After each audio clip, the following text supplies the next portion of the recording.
Joining us now, Pete Hoekstra, the former chairman of the House Intelligence Committee.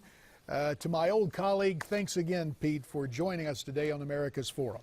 Hey, always good to be with you, JD. Thank you. Now, give us the real story. I mean, we've heard about these sanctions, although they stopped short of targeting Putin personally.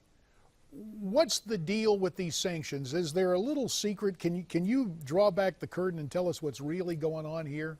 Well, the first thing is we do know that the president himself said, I'm not sure if these sanctions are going to work or not. So the president is skeptical. The second thing is, I don't know why we go out and brag that and say, well, we're not going to target Putin personally. It's kind of like, why wouldn't we target Putin personally? And then the third little, and this is kind of like the dirty little secret, and this is why I love talking with you. We have the opportunity to talk about things that aren't covered other places. But, you know, over the last 9 to 12 months, there's been an interesting thing going on in Afghanistan.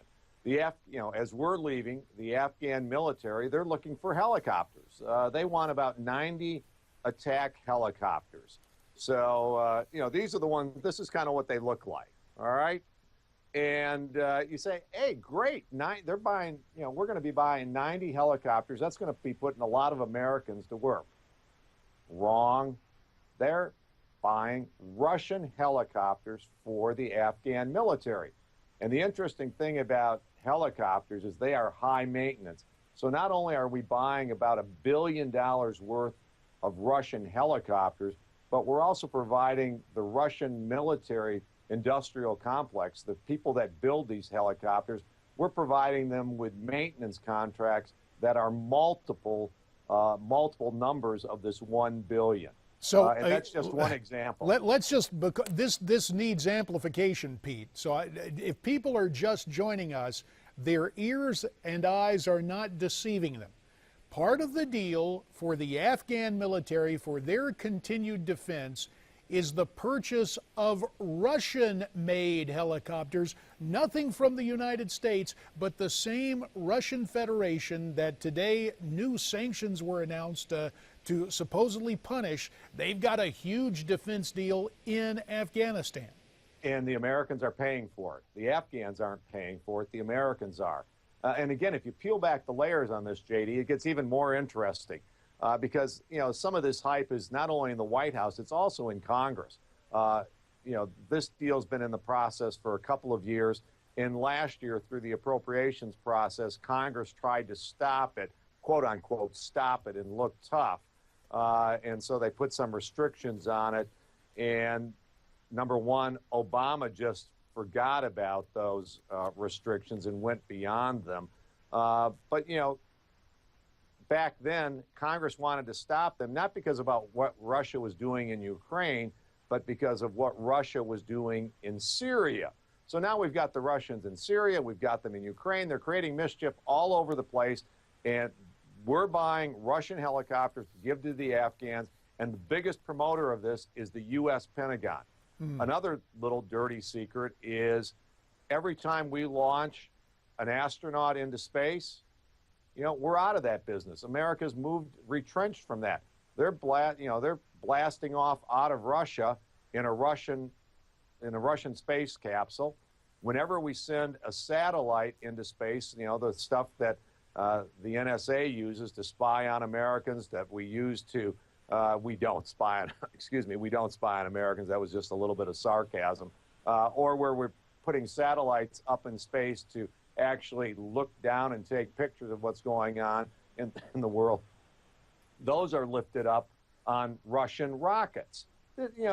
And are we sanctioning those companies, canceling these purchases? Did we cancel the purchase of these helicopters? Absolutely not. So again, just to encapsulate the sanctions situation, we've got a deal where the president goes to great lengths to say, oh, we're not targeting Mr. Putin personally, maybe some members of his inner circle, but then again, the sanctions, when played against the backdrop of that huge purchase with American tax dollars of helicopters for the Afghan military and the cab fare, for lack of a better term, we pay for our astronauts to go into space with the cosmonauts, from the velodrome, or whatever they call it, from Star City in the old, what we used to call the Soviet Union. It's a situation where the sanctions really don't do too much. It's a big show, but in reality, our behavior is emboldening the Russian Federation because geopolitically, it can look and see whether in Syria or in the Ukraine or you name their next spot of mischief, given the fact they've been so cozy with the Iranians, they know there's really, really no consequence from America, or America finds a back doorway to ease the consequence of the sanctions. Right, and the Pentagon, you just wonder, why wouldn't the Pentagon go out right now and say, we're sorry, the balance of the helicopter contract is canceled. The Pentagon comes back and says, oh, well, we're worried someone may sue us and there'll be a breach of contract and we may have to pay penalties. The better answer is, as someone said, let them try to collect on the penalties. But now the Pentagon wants to buy those helicopters. It's why, in many ways, the talk of these sanctions, as limited as what they are, on one hand, we're saying sanctions. On the other hand, we're buying lots of Russian products that are fueling and enriching the very people that we're trying to sanction. It makes no sense. Pete, in your role as the former chairman of the Intelligence Committee, it's as if we need the oversight. Now, I know the House Armed Services Committee has it on the Pentagon, but it's almost like you need an intelligence operation for the lack of intelligence at the Pentagon. Here is the top story, one of the top stories trending at Newsmax.com right now. The headline reads, "Up in Smoke, Pentagon to destroy $1 billion in ammo." Now, Pete, can you explain any of the reasoning from the Pentagon, especially when you and I heard during our days in Congress we had an ammo shortage for people stationed in Iraq and Afghanistan? Well, there's a life cycle on ammo. The Pentagon, in one respect, is doing the right thing because they're saying we don't want to get ammo into the hands of our frontline troops who, when they're trying to use it, find out that it no longer works. So they're making the right decision there. The scary thing is that they bought $1 billion worth of ammo, or actually they bought much more, and they can't track it, and they can't keep an inventory of it. And so the question becomes, if they can't track their ammo, what else can't they track?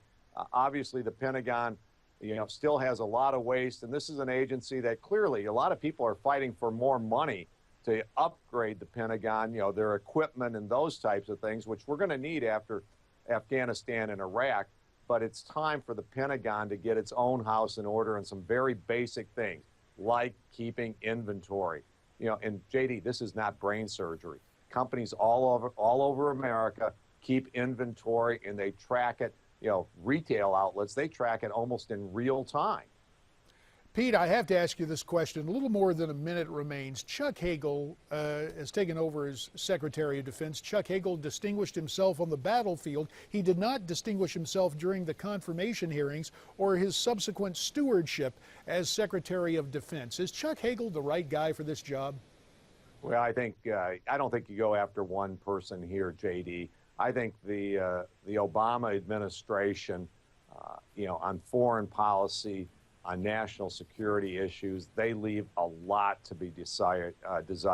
Maybe as we go through the week, we can talk about how America's position has deteriorated, around the globe in the last 5 years. Pete Hoekstra, we look forward to that, sir. We look forward to that all week long, our intelligence briefing from our good friend Pete Hoekstra, and we'll take a look at the international situation in the wake of what the Obama administration has done, or more accurately, failed to do. Stay with us, because when we come back, we have to ask this question: is Israel running the risk of becoming an apartheid state? That apparently is the feeling of our Secretary of State, John Kerry. We'll have more on that coming up as America's Forum continues here on Newsmax TV.